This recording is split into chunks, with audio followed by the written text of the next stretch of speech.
ഇതിന് രണ്ട് വശത്തും ഈ പറയുന്ന ഏലയാണ്. തഴുത്തല ഏലയാണ് ഇത് രണ്ട് സൈഡും. ഇത് പണ്ട് ഏതാണ്ട് നൂറ്റാണ്ടുകൾക്ക് വർഷങ്ങൾക്ക് മുമ്പുള്ള പഴക്കമുള്ള ഏലയാണിത്. ഇത് മൊത്തം ചെളിയാണ്. ഇത് ചെളിയെന്ന് പറഞ്ഞാൽ ഇവിടെ ഈ ചെളിയിൽ എത്ര അഴുക്ക് മണ്ണ് കൊണ്ടിട്ടിട്ട് റോഡ് പണിയാൻ ശ്രമിച്ചാൽ ഇത് ഇനിയും താരും എന്നുള്ളതാണ് ഞങ്ങൾക്ക് മൊത്തത്തിലുള്ള അഭിപ്രായം. ഞങ്ങളിത് പല പ്രാവശ്യവും അവരടുത്ത് പറഞ്ഞതാണ്. പല പ്രാവശ്യവും പറയുമ്പോഴും അവർ നമ്മൾ തർക്കം എന്തെങ്കിലും പറഞ്ഞാൽ ഉടനെ അരമണിക്കൂർ 15 മിനിറ്റിനകത്ത് ഒരു വാൻ പോലീസ് ഇവിടെ വന്ന് കിടക്കും. പിന്നെ ആക്കുമ്പോൾ ഒന്നും തർക്കം പറയാൻ ഒക്കത്തില്ല, ചോദിക്കാൻ ഒക്കത്തില്ല. 2 ദിവസം വരെ ഈ തർക്കം പറഞ്ഞ ആ സമയം തൊട്ട് 2-3 ദിവസം വരെ ഈ പോലീസ് ഇവിടെ കാണും.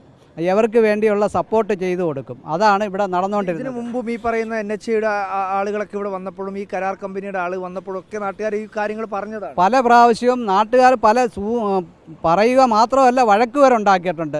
വഴക്കുണ്ടാക്കുമ്പോഴേ അവരാരും ഇതൊന്നും ചെവിക്കൊള്ളാൻ തയ്യാറല്ല. ഇട്ടേക്കുന്നത് ഈ പറയുന്നത് മണലാണ്. സത്യത്തിൽ മണലെന്ന് പറഞ്ഞാൽ ഇത് ഈ ശാസ്താംകോട്ട കായലിൽ നിന്ന് സർക്കാർ ഓർഡർ പ്രകാരം കൊണ്ടുവന്നിട്ട ചെളിയും മണ്ണും കൂടെ ചേർന്നതാണ്.